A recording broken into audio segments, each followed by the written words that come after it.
신명기 20장 1절에서부터 15절에 보시게 되면 말이죠. 신명기 20장 한번 보세요. 제가 아까 그 세계전쟁 이야기 하다가 이 얘기를 안 하고 좀 넘어갔거든요. 신명기 20장 1절에서부터 15절의 말씀을 한번 보세요.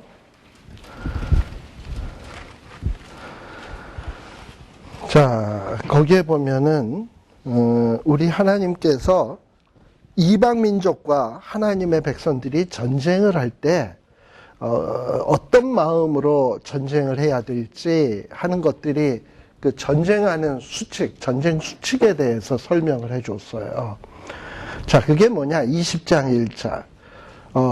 내가 나가 대적과 싸우려 할 때에 내가가 누굽니까? 하나님의 그 아브라함의 후손인 이스라엘 백성들이 나가서 대적들하고 싸울 때에는 상대방이 수가 많다고 해서 병거가 많다고 해서 거기에 아주 기죽어 가지고 두려워하지 말아라. 왜? 이 하나님의 백성에게는 하나님이 너와 함께 하실 거니까. 자, 아까 아브라함이 318명의 용사를 데리고 그 4명의 그 4개 나라의 연합국들을 쫓아갔다? 어떻게 보면 정말 계란으로 바위치기 아니겠습니까? 근데 그럼에도 불구하고 아브라함이 이렇게 쫓아갈 수 있었다라는 것은 바로 하나님이 함께 하신다라는 믿음 때문인 거예요. 그리고 또 보세요. 거기에 보면 너희가 싸울 곳에 가까이 가거든 제사장들이 앞에 나가서 야, 백성들에게 이스라엘아 들어라. 이제 너희가 오늘날 너희의 대적과 싸우려고 나왔는데 겁내지 말아라. 왜? 하나님이 너희와 함께 하실 거다. 너희를 구원할 거다. 뭐 이러고서는 하나님이 함께 전쟁에 함께 해 주시겠다라는 거예요. 그리고 또 여러분들 5절에 보세요. 거기에 보면 전쟁을 할 때 또 싸우러 이제 군인들이 나왔을 거 아니에요. 근데 혹시 너네들 집 건축하고 집 완공식 못한 자 있으면 집으로 돌아가라. 그러다 전쟁하다 죽으면 완공식도 못하니까 돌아가라. 또 6절에 보면 포도원을 만들어 놓고 과실을 먹지 못한 사람도 돌아가라. 전쟁하다 죽으면 첫 열매도 못 얻어먹고 죽는 거잖아. 그래서 해야 되겠냐 이 말이지. 또 7절에 보면 결혼식 하고선 첫날 밤 못 보낸 사람 돌아가라. 이것도 돌아가라. 그리고 또 8절에 보면 두려워서 마음에 겁내는 사람도 있으면 돌아가라. 뭐 이러면서 다 돌려보내요. 여러분들 기드온 때도 처음에 전쟁을 할 때 사람들이 떼거지로 많이 왔던 거 아시죠? 그런데 그 중에서 다 돌아가라 해서 결국엔 남은 건 300명이었잖아. 이렇게 하나님께서는 전쟁을 할 때 있어서 사람 수로 싸우시는 분이 아니에요. 우리는 보통 우리 하는 말에 야야야야야 쪽수로 밀어붙여 이러고서는 뭐 쪽수로 밀어붙여라 뭐 이러고서 사람 수로 밀어붙여라 뭐 이런 얘기들 많이 합니다만 하나님은 전쟁을 쪽수로 하시는 분이 아니에요.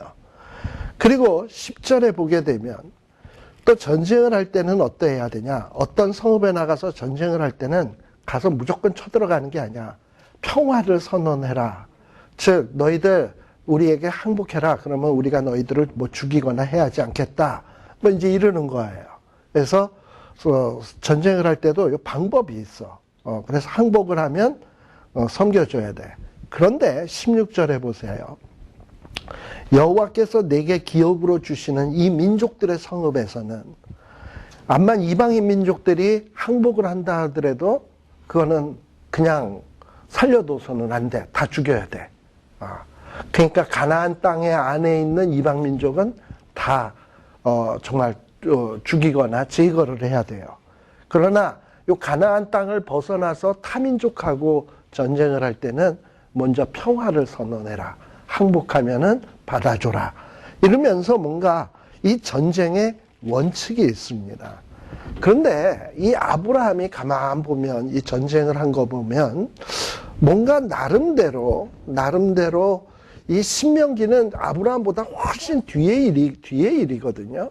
근데 그럼에도 불구하고 어떤 이런 신명기의 이 법에 대한 것을 배운 적도 없을 터인데 거기에 어떤 좀 이렇게 부합하게 행동하는 듯한 이런 느낌이 좀 들어요.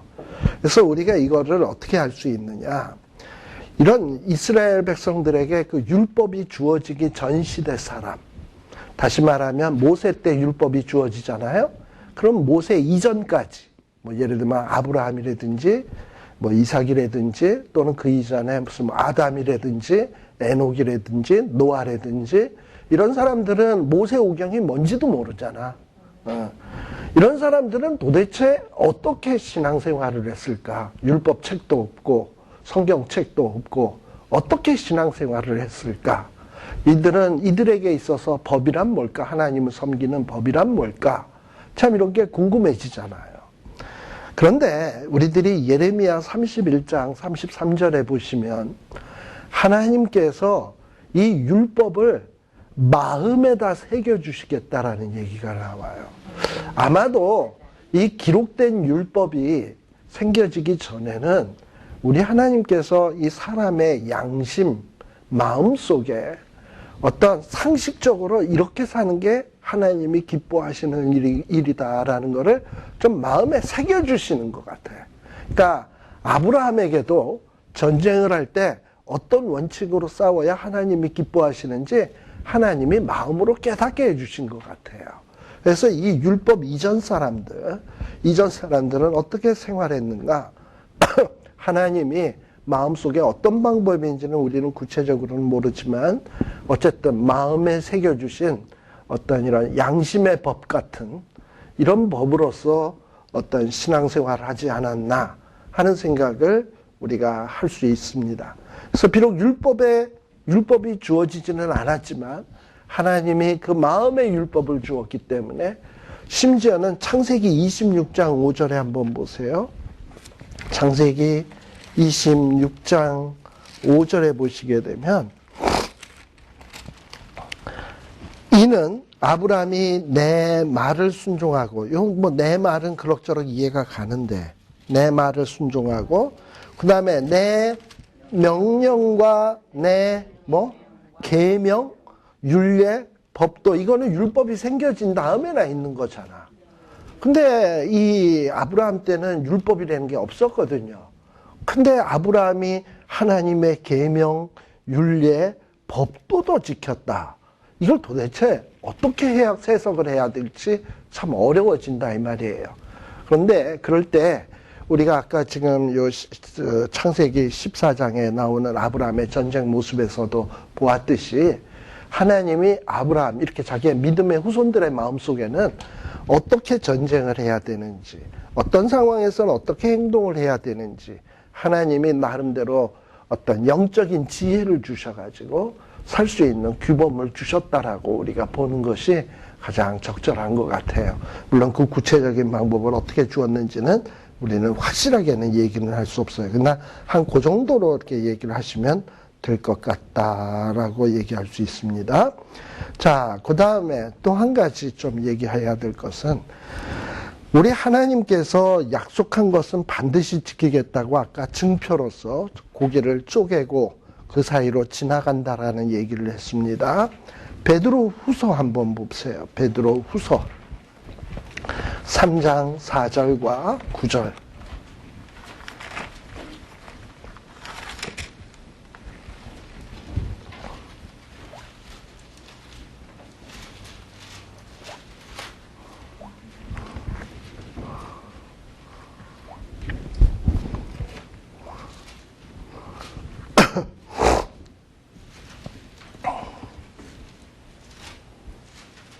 찾으셨어요? 3장 4절. 자, 거기에 보면 주의 강림하신다는 약속이 어디 있느냐? 조상들이 잔 후로부터 만물이 처음 창조할 때와 같이 그냥 있다 하니. 즉 사람들이 무슨 얘기냐? 우리 예수님이 재림한다는 얘기가 언제서부터 있었는 줄 아십니까? 우리 예수님 승천한 다음 날서부터 있었을 거예요. 아니, 승천하는 당일서부터 있었습니다. 도대체 너희들이 본 이대로 다시 오시리라. 그 당일서부터 지금 언제까지 지금 계속되고 있냐면 지금까지 2000년 지금 예수님 다시 온다는 얘기가 계속 반복되고 있습니다. 근데 2000년 동안 안 왔거든. 오신다 그래 놓고서. 그러면 그러다 보니까 사람들은 어떤 생각이 드냐 하면은, 아, 이거 뭐 온다 해서 안 오는 거 보니까 2000년 동안 안 오는 거 보니까 안 온 모양인가 보다. 이거 무슨 거짓부렁인가 보다. 허풍인가 보다. 뭐 이런 생각을 하잖아요. 그러면서 무슨 주님의 재림이 어디냐. 그딴 거 없다. 뭐 만물이 처음 창조됐을 때처럼 그냥 있는 거다. 이러고 얘기하잖아요. 그런데 성경에서는 분명히 뭐라고 얘기를 하냐. 5절, 이는 하늘이 옛적부터 있는 것과 땅의 물에서 나와 물로 성립한 것도 하나님의 말씀으로 된 것을 저희가 불어 잊으려 합니다. 자꾸 하나님을 일부러 잊으려고 해. 그런데 7절에 보면 이제 하늘과 땅은 그 동일한 말씀으로 불사르기 위하여 간수하신 바 되어 경건치 아니한 사람들의 심판과 멸망의 날까지 보존하여 두신 것이라. 그래서 하나님이 이제는 어떻게 하기로 준비하고 계시냐. 이 땅을 불로 심판할 것을 지금 보존하고 계세요. 근데 왜 아직 주님 안 오시냐? 가능한 한 많은 사람이 회개하길 기다리기 때문에 그래요. 회개할 사람이 많도록 하기 위해서 좀 더. 그래서 좀 더 기회를 더 주고 좀 더 기회를 더 주는 거예요. 그래서 9절에 보면 뭐라고 돼 있냐? 주의 약속은 어떤 이에 더디다고 생각하는 것 같이 더딘 것이 아니라 오직 너희를 대하여 오래 참으사 아무도 멸망치 않고 다 회개하기에 이르게 하시기를 원하느니라. 그래서 우리가 어떨 때는 하나님의 약속이 더디니까 답답해가지고 도대체 내 이 기도한 것을 들으신다고 하나님은 약속했는데 구하라 그러면 주실 것이라고 약속했는데 왜 안 돼요? 왜 이렇게 더딘 거예요? 하나님 내 약속을 정말 이 내 기도에 응답하시긴 하실 건가요? 뭐 이러고선 별의별 생각이 다 들잖아요. 하나님이 이렇게 좀 더디면, 약속이 더디면 더딘 이유가 있는 거야. 뭔지는 모르지만. 근데 하나님이 뭘 이뻐하시냐? 하나님이 여기 베드로 후서에 보니까 우리는 더디다고 생각을 하는데 하나님은 더딘 게 아니기 때문에 아직 안 주시는 거라고 돼 있네요. 아, 그러면 나는 참 하나님이 더디다고 생각하는데 하나님이 이유가 있다면 그렇게 했죠. 나 좀 이제 참을랍니다. 그리고 좀 더 기다릴랍니다. 이유는 모르겠지만 답답은 하지만 지금 당장 이루어졌으면 좋겠지만 만일에 안 이루어진다면 하나님 나름대로 뜻이 있는 거니까 내가 조금 더 기다리지요. 하고서는 꼭 참고 기다리는 거야. 그런 모습을 우리 하나님이 보신다면 어떻게 보실까? 굉장히 이쁘겠죠. 예. 예를 들어서 길거리를 나갔는데 우리 애들 뭐 2-3살 난 아이랑 어렸을 때 이렇게 나가잖아. 시장도 가고. 근데 엄마가 애는 남자아이고 자기는 여자고 화장실은 가고 싶은데 너 여기 좀 잠깐 서 있어. 엄마 화장실 좀 갔다 올게. 그리고 이제 딱 갔는데 화장실에 들어갔는데 변비야. 나와야 되는데 이게 뭐 이렇게 안 돼. 오래 걸렸어. 근데 애는 그러고서는 꼭 참고 기다렸어. 그럼 나왔을 때 그 애를 볼 때 엄마의 마음은 미안하고 기특하고 그러잖아. 꼭 참고 기다린 애를 보면 그런 거예요. 그러니까 우리 하나님께서도 우리 마음속을 다 아시거든. 그러니까 우리가 어떨 때는 기도할 때 낙심될 때가 참 많아요. 왜냐하면 내 타이밍이 안 되니까 속상하잖아. 그러다 보니까 하나님은 왜 이렇게 더딘 건가? 약속 안 들어주는 거 아닌가? 뭐 이러고서는 믿어봐야 아무 소용없네. 때려친다. 이렇게 되기가 쉽잖아요.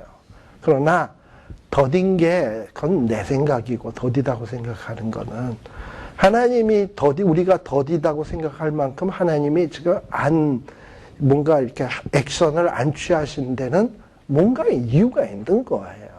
나 모르는 이유. 그렇다면 그거를 그냥 믿음의 눈으로 인정하고 좀 기다리셔. 어떻게 보면 누구는 뭐 그러겠지. 세상 사람들이 볼 때는 예수 믿는 것들은 참 코에 걸면 코걸이, 귀에 걸면 귀걸이 적당히 갖다 붙이고 스스로 마음의 위안을 삼는구나 라고 얘기하지만 이게 뭐 마음의 위안을 삼자고 하는 것이 아니에요. 성경에 그렇게 나와 있잖아 지금. 뭐 더디면 더딘 이유가 있는 거지. 여기에는 뭐라고 돼 있냐? 하나님이 오래 참으사 아무도 멸망치 않고, 우리는 그 아무가 누군지 몰라. 아무도 멸망치 않고 회개하기 이르기를 원하기 때문에 우리가 볼 때는 더디게 주님이 아직 재림 안 하는 것 같단 말이죠. 그러니까 내가 모르는 이유가 있겠지 생각하시고 하나님 앞에 내어 맡기시라고. 그리고 맡긴 거에 대해서는 더 이상 고민을 하지 마세요. 그게 지혜야. 예를 들면은 내가 지금 무슨 뭐 화장실을 가야 되는데 이따만한 짐을 들고 있는데 화장실 그 공간이 얼마나 좁습니까? 그거 갖고 들어가기가 힘들잖아. 그러니까 바깥에 있는 누구 아는 사람한테 이거 좀 잠깐 맡아줘 갔다 올게 이러고서 맡겨놓고 가죠. 화장실에 앉아가지고서는 저 인간이 저거 갖고 튀었나? 저거 누구한테 뺏긴 것 아닌가? 그러고서 그 고민하면 돼요, 안 돼요? 안 되지. 맡겼으면 그냥 들어와 있는 거지. 그리고 이제 나가서 설사 만일에 뺏겼다 치면 그럼 그때 가서 일 처리하면 될 일이지. 근데 우리는 짐을 누구한테 맡긴 거냐 하면 수고하고 무거운 짐진 자들아 다 누구에게로 와라? 내게로 와라. 그리고 무거운 짐진 자도 왜 오라 그랬겠어요? 짐 내려놓으라고. 그럼 내려놓고 그리고 우린 가야 될 거 아니야. 그럼 맡아주세요, 내 짐은. 그리고 가면 저 예수님이 해결해 줄까? 맨날 그 고민하고 있으면 무슨 유익이 있냐고요. 그냥 뭐 고민을 하면 자기가 그냥 고민한다는 것 자체로 무슨 뭐 위안을 삼을 수 있을런가 모르겠지만은 아무런 쓸데없는, 그냥 맡기세요. 누가 보면 참 편하다. 그냥 그렇게 생각할 수도 있을지 모르겠지만 맡기시면 하나님이 때가 되면 제때에 다 알아서 해결해 주신다라는 어떤 이런 믿음도 필요한 것 같아요. 그러니까 어떻게 보면 참 예수 안 믿는 사람 입장에서 보면 무책임한 것 같고, 아니 책임을 누가 져주시는데 예수님이 져주시는 거잖아. 그러니까 우리가 지는 게 아니잖아요. 그러면은 맡겨놨으면 책임 예수님이 져주시기로 했으면 그러면은 그 다음에 맡기면 되는 거지. 그리고 그래서 어떤 이런 약속에 대한 이런 기다림, 이런 것들을 우리들이 성경 안에서 잘 기억을 해둬야 된다. 근데 이 15장에 보게 되면 하나님께서 뭐라 그랬냐?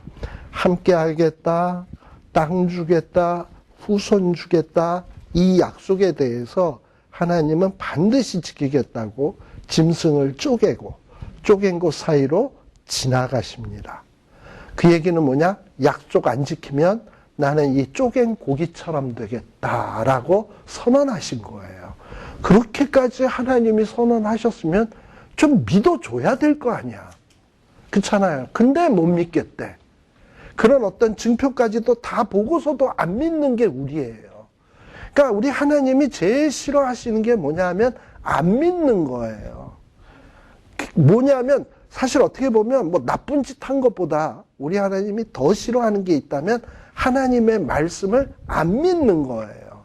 왜냐하면 하나님은 이렇게까지 해서 믿어라 하는데도 하나님의 말씀을 안 믿으면, 그 하나님의 말씀을 안 믿는 사람이 이거 하지 말아라 하란다고 그거 하겠어?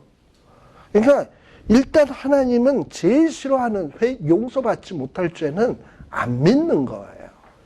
그리고 구원받을 믿음은 뭐냐? 믿는 거예요. 하나님이 그런다 그랬으면 믿는 거. 이게 우리가 의로 여겨질 수 있는 유일한 방법이에요. 근데 아브라함은 어떠했다? 믿었다. 그랬더니 의로 여기셨다. 자, 그럼에도 불구하고 믿음은 흔들리는 거거든. 8절에 보니까 아브라함이 내가 믿긴 믿는데 그래도 증표를 좀, 그래서 하나님이 또 증표까지 주신 거예요. 자, 그리고 그 다음에 11절에 보면 솔개가 그 사체 위에 내릴 때에는 아브라함이 쫓았더라. 뭐 이런 얘기가 나와요. 저는 성경을 볼 때 너무 이렇게 보는 거 좀 별로 안 좋아하는데, 여기서 이 솔개는 뭘까? 그 사체는 뭘까? 아, 사체는 이게 뭔가 대신 죽은 시체니까 그리스도구나. 그리고 솔개는 그리스도를 공격하는 사탄 마귀구나. 그랬더니 아브라함이 그거를 어이 하고 쫓았구나. 뭐 이제 이러고서는 벌써 아브라함은 벌써 사탄과 싸웠다. 솔개와. 그리고 그리스도에게 임하지 못하도록 열심히 피 튀기게 싸웠다. 뭐 이러고 얘기를 하는 경우가 있어요. 근데 그렇게 생각을 하고 앞뒤를 보게 되면 그 앞뒤랑 뭔가 연관이 돼요? 아무 연관이 안 돼. 그러니까 저는 그런 거는 참 그렇게, 물론 그렇게 비유적으로도 볼 수 있긴 한데, 근데 너무 그러다 보면 지멋대로 갖다 붙이는 억지로 해석이 많이 나오기가 쉬워요. 그러니 여기 이런 경우에는 제가 볼 때는 어떻게 해석하고 넘어가는 게 가장 좋으냐.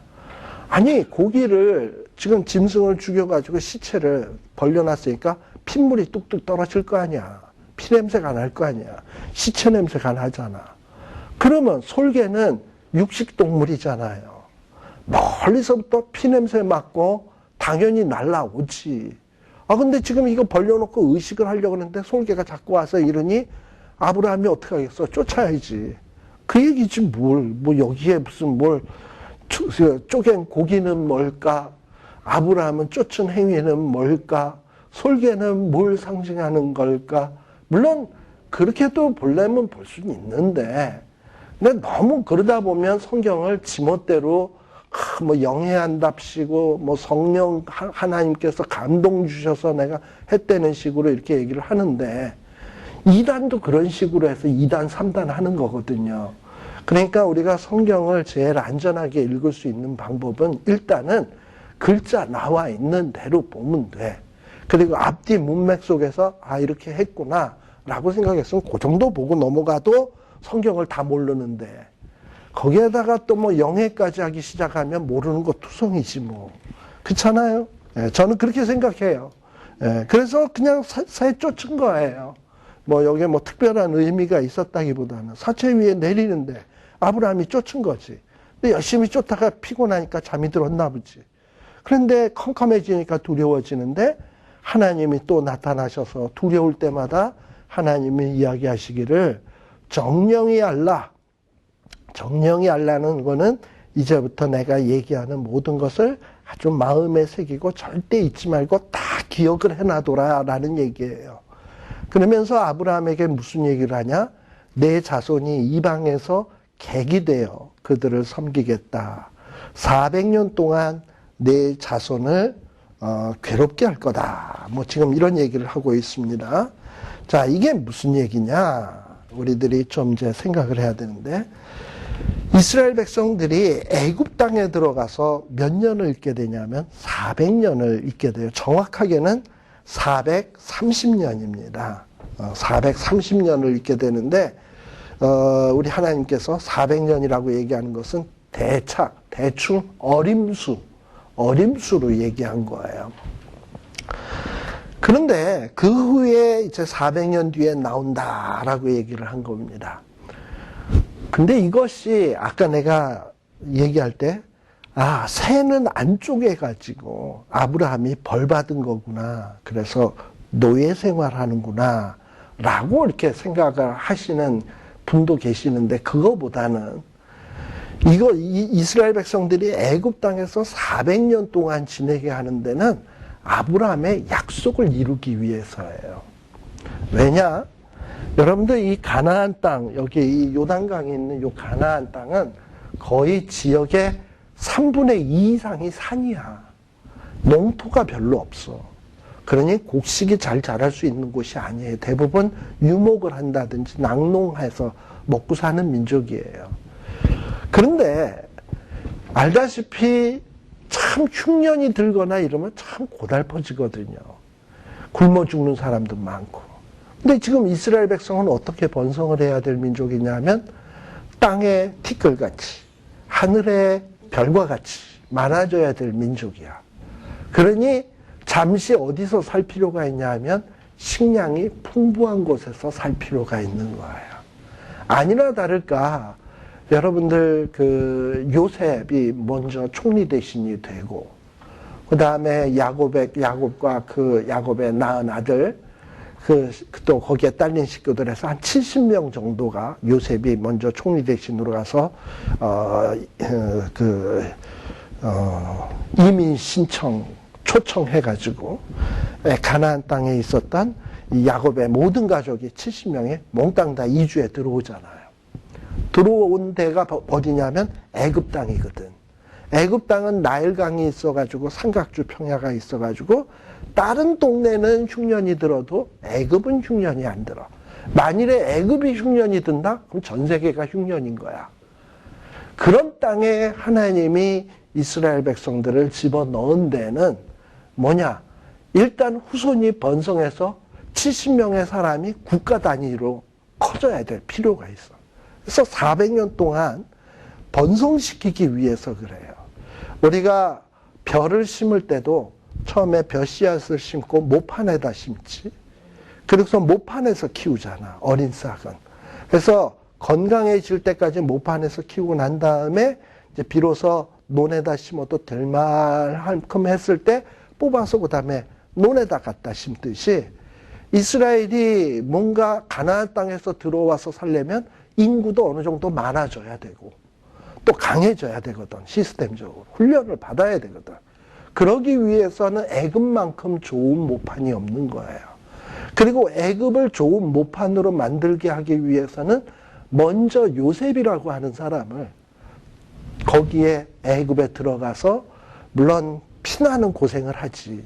보디발의 집에서 뭐 그야말로 강간죄 뒤집어 쓰고 깜빵에 가질 않나 정말 생고생을 합니다마는 그러나 그런 과정을 통해서 결국엔 요셉이 총대신이 되잖아. 그래서 이스라엘 백성들이 이민 올 수 있는 모든 좋은 여건을 딱 마련을 해놓잖아. 이건 다 뭐냐? 배후에서 하나님이 아브라함에게 하셨던 약속을 이루시기 위해서 사건마다 개입하시는 거예요. 요셉에 있었던 사건도 개입하시는 것이고, 그리고 애굽이라고 하는 정치적인 상황도 역사하시는 것이고, 그래서 이스라엘 백성들을 애굽 땅에다 집어넣어서 400년을 그 안에서 지나도록 하는 데는 이건 하나님의 오묘하신 섭리라는 거예요. 그러나 우리 인간 기다리는 입장에서 400년이라고 하면 얼마나 더딘 겁니까? 그죠? 참 참기 힘든 걸 거예요. 그러니까 진짜 믿음이 있는 사람들은 어느 정도까지 내다봐야 되냐? 아까 베드로 후서에서도 하나님께는 1000년이 하루 같고 하루가 1000년 같은 것을 잊지 말아라. 그 얘기는 뭐냐면 그냥 시간 개념은 하나님 앞에 맡기고 하나님이 한다 그랬으면 하시겠지요. 저 그냥 기다릴게요. 그냥 하나님이 좋은 때 알아서 하세요. 하고서는 맡기고 나는 내일 하면 되는 거예요. 네. 자, 그래서 하나님이 이렇게 지금 400년 동안 있게 하겠다는 거는 단순히 형벌이 아니에요. 근데 형벌이라고 생각되는 이유는 뭐냐?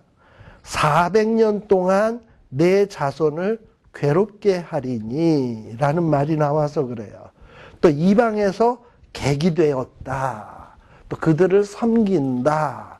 라고 얘기하니까 이 말들이 참 이스라엘 백성들이 400년 동안 생고생한 것 같은데 사실은요, 실제 역사를 보면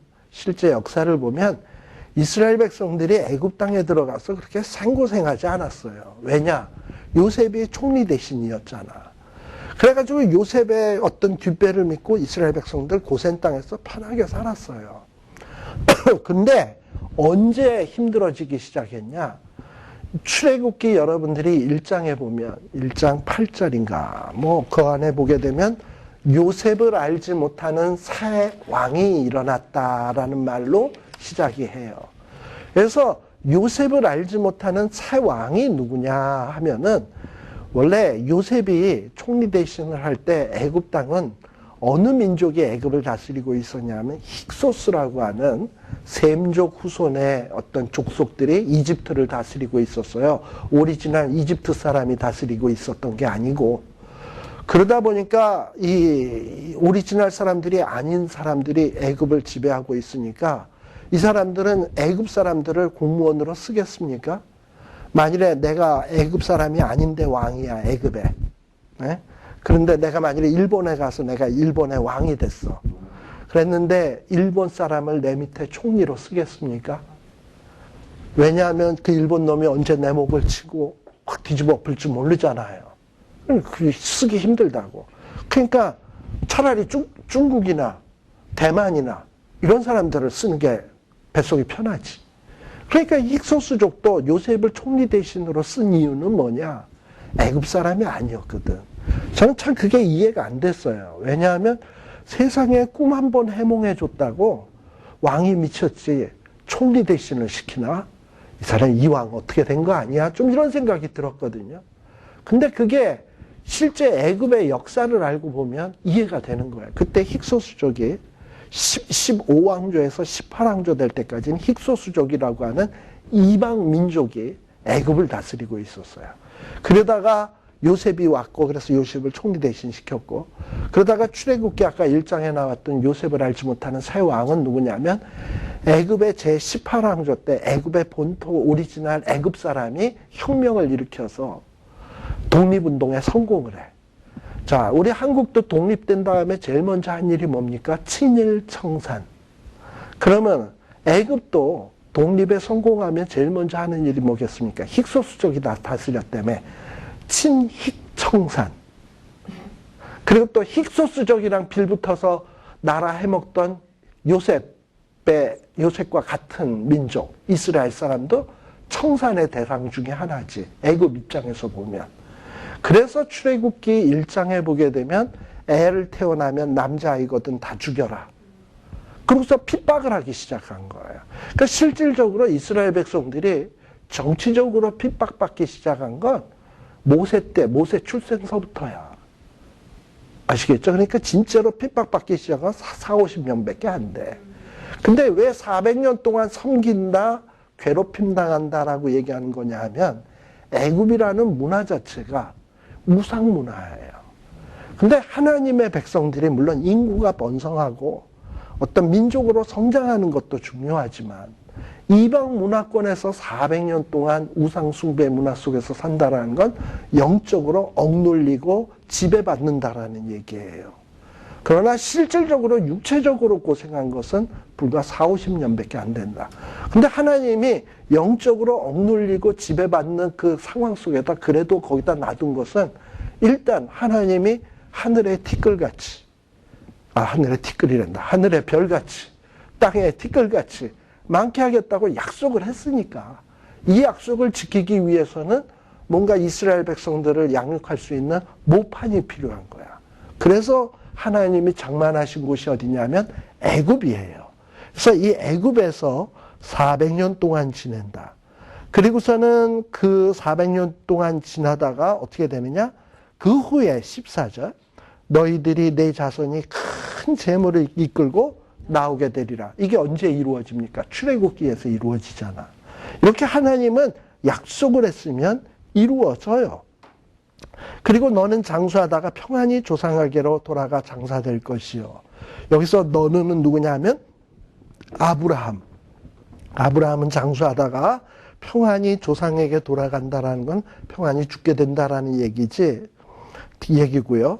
그 다음에 내 자손은 4대 만에 이 땅으로 돌아오리니 여러분들 보통 사람이 뭐 1대, 2대, 3대 뭐 이런 얘기 하잖아요. 어느 집은 3대가 모여 산대. 그러면 요 한 대가 몇 년을 보통 봅니까? 30년? 보통 어른이 되어서 성인이 돼서 애를 낳는 그 기간이 1대야. 그러니까는 30년이 한 대 정도 되는 거예요. 근데 성경에서는 특별히 요 창세기 요 때는 1대를 한 어느 정도로 봤냐? 100년. 왜 이걸 100년으로 봤냐 하면은 아브라함이 몇 살에 이삭을 낳습니까? 100세에 낳잖아. 99세에 임신해서 100세에 낳잖아. 그러니까 1대가 아브라함에게 있어서는 1대가 언제냐면 100세인 거예요. 그래서 그 100으로 기준점을 삼아서 4대니까 400년이 되는 거예요. 근데 이것이 레위기인가? 레위기에 보시게 되면, 출애굽기 6장에 보시게 되면, 6장 16절, 출애굽기 6장 16절에 보시게 되면,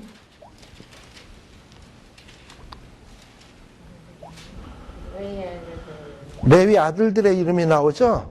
예. 레위 아들들의 이름이 나오는데, 그 레위의 아들들의 이름을 한번 보세요. 거기 보시게 되면, 자, 레위가 제1대라고 봐야지. 왜냐하면 레위도 야곱의 아들이잖아요. 근데 야곱이 요셉의 이민 초청 받고서는 애굽으로 이민 갔잖아. 그때 레위도 갔을 거 아니야. 레위의 아들이 누굽니까? 게르솜, 고핫. 네, 근데 그 중에서 이제 누구로 내려가냐면 고핫으로 가는 거예요. 고핫은 제2대예요. 두 번째 아들이죠. 자, 그럼 고핫의 아들은 또 누구로 돼 있습니까? 거기 보면 아므람이라고 있죠? 예, 아므람이라고 하는 대로 내려가는 거예요. 아므람이 3대. 자, 그러니까 레위, 고핫, 아므람. 자, 아므람은 또 누굴 낳습니까? 아므람은 누굴 낳습니까? 모세와 아론을 낳습니다. 자, 그러니 모세와 아론은 몇 대가 되는 거냐면 4대가 되는 거예요. 그러니까 레위 때 1대에 들어가서 몇 대 만에 출애굽을 하게 되냐? 모세 때 4대 만에 이스라엘 백성들이 출애굽을 하게 되는 거예요.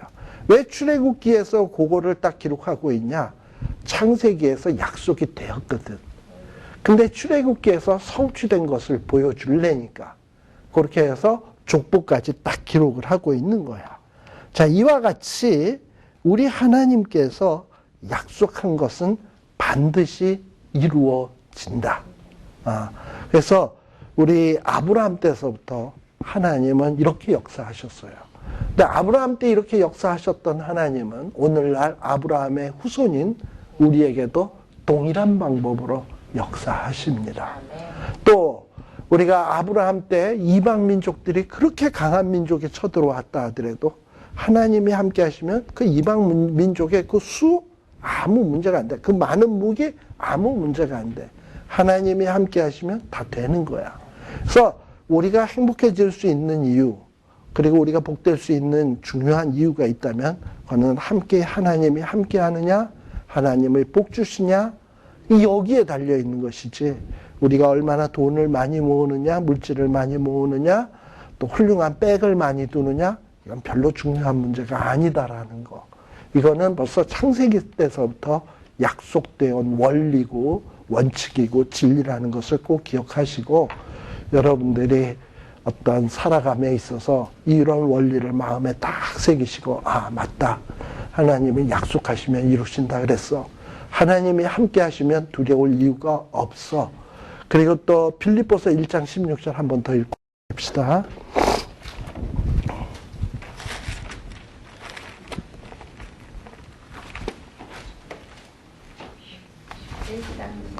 어, 1장 16절.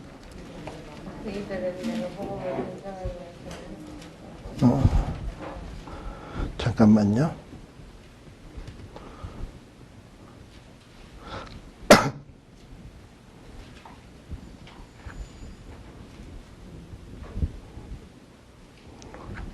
제가 갑자기 성경 구절이 컴퓨즈가 됐나 본데 착한 일을 시작하시니까 이루신다라는 얘기가 빌립보서 몇 장이죠? 1장 16절이 아니고 1장 6절이네. 16절이 아니고. 자, 거기 1장 6절에 보면 너희 속에 착한 일을 시작하시니가 그리스도 예수의 날까지 이루실 줄을 우리가 확실히 아노라. 우리 하나님께서요, 우리 예수 믿는 사람에게는 예수를 믿게 했다. 이거 하나님이 시작하신 착한 일이거든. 그렇게 해서 일을 시작을 했으면 하나님은 반드시 예수님 재림하실 날까지 그 일을 어떻게 하신다? 이루신다. 예수님이 하나님이 이루고자 하는데 방해 놓을 존재가 있다 없다? 없다. 그렇다면 하나님은 이렇게 시작을 하셨으면 절대 안 놓치시는구나. 그러니까 하나님이 어떤 구원코자 이렇게 점지해 놓은 영혼이 있다면 그 영혼을 잃어버리는 법은 절대 없어요. 두들겨 패서 분질러서 정 안 되면 육신을 멸해서까지라도 그 영혼을 구원하시는 하나님이세요. 이거를 우리가 확신한다면 그렇게 정말 우리들이 마음에 큰 위안이 될 수 있습니다. 기도하겠습니다. 하나님 아버지 감사합니다. 오늘 창세기 우리 14장과 15장에 나오는 내용들을 보면서 참으로 우리 하나님께서 우리와 함께 하신다는 것이 얼마나 큰 축복인지 다시 한번 생각해 주시니 감사합니다. 참 아브라함은 불과 318명의 조금의 용사를 가지고 그 엄청난 4개의 대국을 무찌르는 놀라운 일을 행했습니다. 우리 하나님이 함께 하셨기 때문에 이 일이 이루어진 줄로 우리 압니다. 하나님, 우리에게도 함께하여 주셔서 우리의 힘으로 할 수 없는 것들을 하나님께서 우리를 통해서 이루어 주시옵소서. 그리하여 놀라운 하나님의 영광을 우리의 삶을 통해서 드러내는 자들 되게 하여 주시옵소서. 하나님, 혹시 하나님의 약속이, 하나님의 축복이 더디다 해서 답답해하고 정말 안타까워하는 우리 성도 있습니까? 기억하여 주시고 그의 기도를 들어주시고 또 인내하면서 기다릴 수 있는 힘을 주시고 기도한 것은 하나님이 반드시 들으시며 응답하신다는 것을 믿고 주께 맡기고 정말 믿음으로 기다릴 줄 아는 이런 믿음의 사람들 되게 하여 주시옵소서. 예수님 이름으로 기도드리옵나이다. 아멘. 수고하셨습니다. 마치겠습니다.